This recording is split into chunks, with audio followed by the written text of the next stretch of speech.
So good afternoon. Today we're going to talk about the Alabama state mandated lessons for teachers and counselors and other school professionals.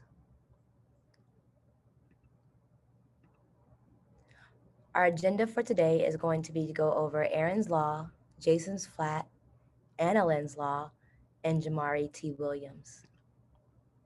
Beginning with Erin's Law is named after a childhood sexual assault survivor named Erin. Erin's Law requires that all public schools in each state implement prevention-oriented child sexual abuse programs with teachers.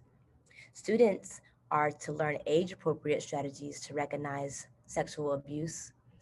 School personnel learn about all the different types of sexual abuse, and parents and guardians learn about the warning signs of childhood sexual abuse, how to get assistance, where to get referrals, and resources to support sexually abused children.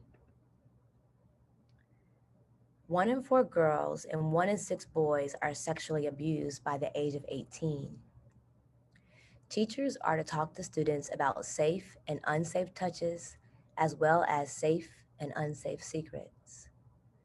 Teachers also are to make students aware of who their go-to adults are, people like the teacher, the principal, the school counselor, and other adults they can trust.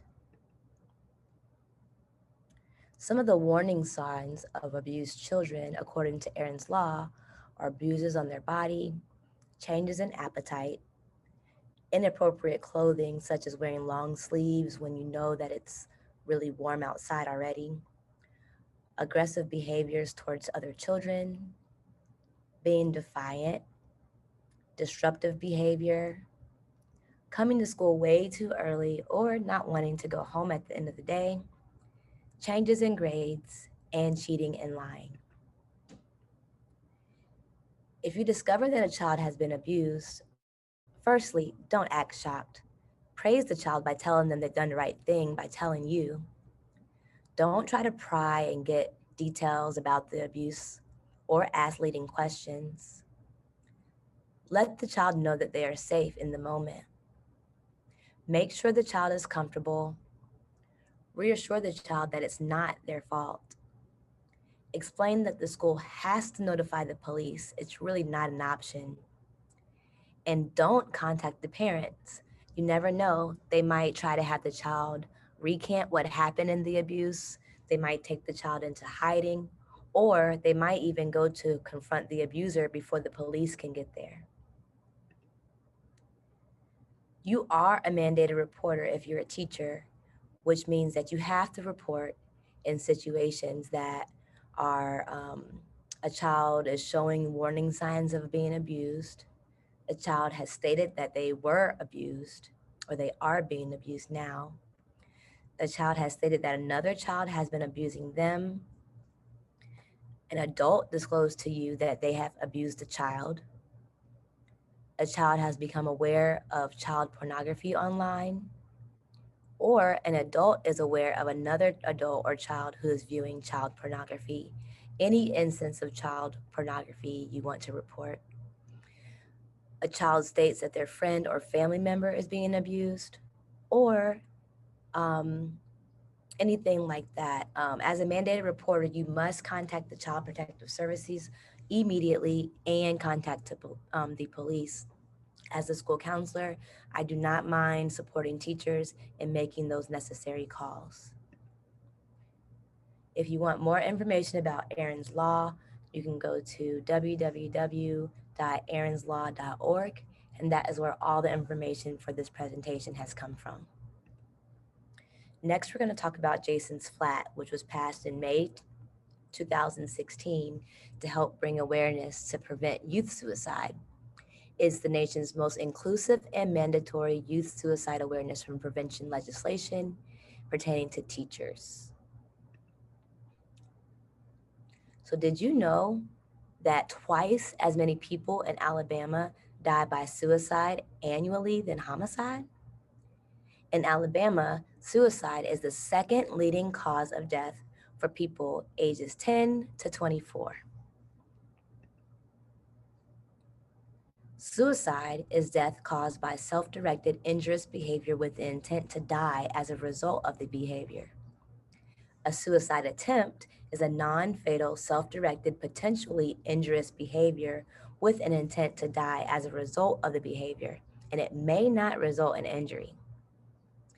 Suicidal ideation is thinking about, considering, or planning suicide. Non suicidal self directed violence is behavior that is self directed and deliberately results in injury or the potential for injury to oneself. Those are some key definitions and terms to know regarding suicide in youth. Some suicide prevention risk factors are academic pressures, access to lethal means, like someone who has access to guns at home, loss or suicide of a loved one, a previous suicide attempt, family dysfunction, health issues, both physical and mental, bullying and harassment, substance use and addiction, abuse, a lack of purpose or self worth, having no sense of belonging, history of PTSD or complex trauma, and relationships such as social challenges, making friends, for instance, dating issues, and social drama. People who are Native Americans, Caucasians, LGBTQ community, men, military families, or perfectionists in general are a higher risk for these factors. Prevention protective factors encouraging encourage and model help seeking behaviors is something that you could do as a professional. Promote life skills like assertiveness, problem solving, patience, and healthy coping. Be a mentor or a touch point person by having a purposeful and meaningful relationship with your students, and become knowledgeable of and facilitate your school's referral process. So every child should know that they have someone at their school who knows him or her, who has an ear, and who communicate to them. And that's what really matters. Some suicide warning signs are being a burden to others, feeling trapped or hopeless, experiencing unbearable pain, having no reason to live, feeling unnoticed, a preoccupation with death or wanting to kill themselves, and lastly, having a suicide plan. If you know of anyone who are displaying these warning signs, please help them get help immediately. Some behaviors that we consider as warning signs are increasing substance use, taking unhealthy risks, withdrawing from family and friends and activities that they once liked, changing eating or sleeping behaviors, visiting or calling people to say goodbye, giving away prized possessions, and lastly, displaying aggression. These are some behaviors that you could consider as warning signs for a child who may be considering suicide. Some mood changes or some moods that you might notice are depression, loss of interest, rage, just being angry for no reason, irritability, humiliation, anxiety, or that feeling of helplessness or hopelessness, and lastly, mood swings.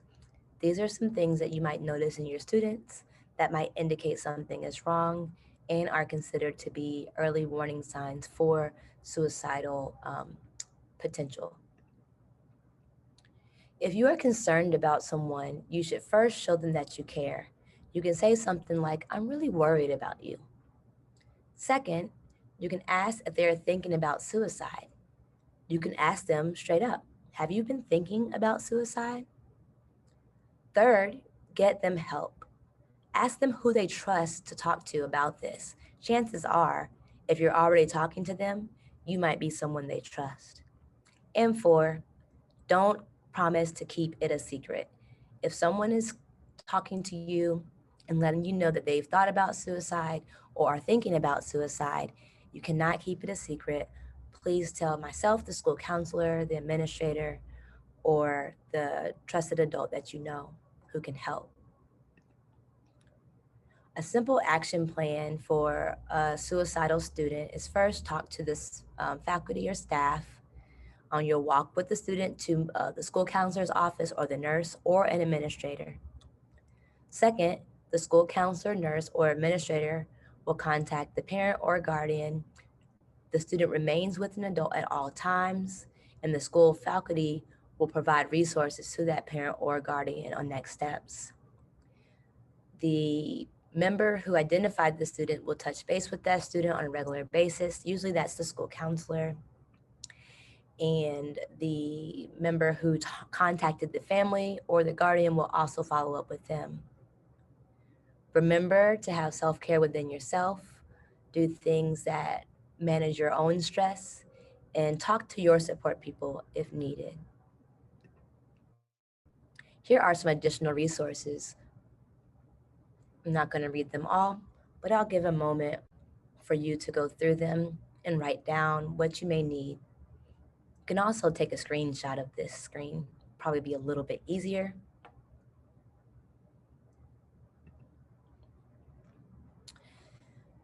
The information provided on Jason's Flatt was taken from the Jason Foundation and the Alabama Suicide Prevention and Resources Coalition. If you're looking for more information about this, you can go to asparc.org or jasonfoundation.com. Annalyn's Law is a law that was named after a child who was abused by a juvenile in Alabama. It says that juvenile sex offenders must submit an application to all school and school functions in order to meet with school personnel to create and implement an individualized safety plan. In other words, if a juvenile has been convicted of a minor sex offense, the school and the superintendent must know in writing that that student is attending the school, and the school must come together with the student to propose a plan for them. The superintendent is notified by local law enforcement when the low-risk juvenile sex offender is enrolled or attending a school to ensure appropriate supervision during the day and during other school activities. An individualized safety plan is developed as a behavior contract with the student and the school. If a student is currently designated as low risk by the juvenile court, the superintendent and the school principal will be notified in writing. The principal of the original school should notify designated law enforcement of any changes within the school district. So if a student transfers from one school to another, the principal has a responsibility to let the other school know what's going on with the student and provide them a copy of the safety plan. The principal must also provide other school records as applicable. And if the victim and the student attend the same school, the plan should also include measures to reduce the likelihood of victim and student interaction.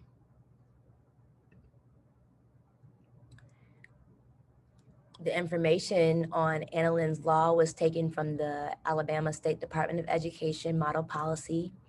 And here's a link to that verbiage if you want to read it for yourself. Next, we're going to talk about Jamari T. Williams.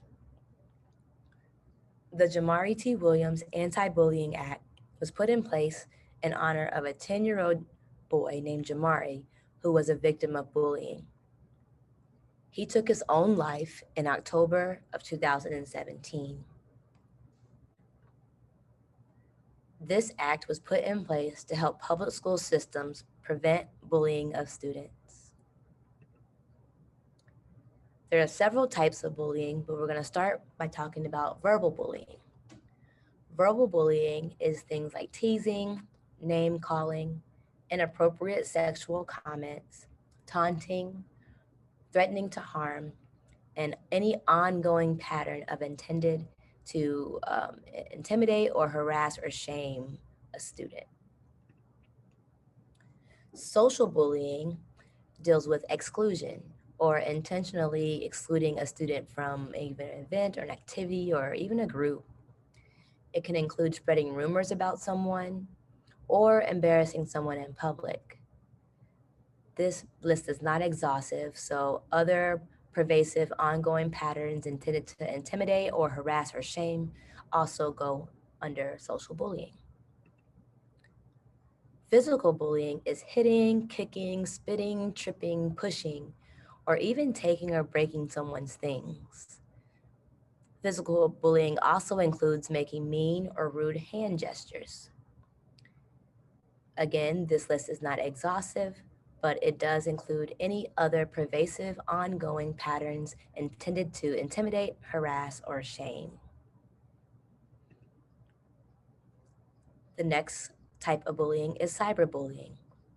Cyberbullying occurs online and it is intimidating text messages or emails. It could include rumors by email or even social networking sites, sharing embarrassing pictures or videos of someone, or just general trolling. And again, other pervasive or ongoing patterns intended to intimidate, harass, or shame online would go under cyberbullying. Bullying is a very serious matter. If you see someone being a bully, address the situation immediately, bring it to the attention of your administration, let me, the school counselor, know, and there's official bullying forms that you can complete and fill out online at alsde.edu.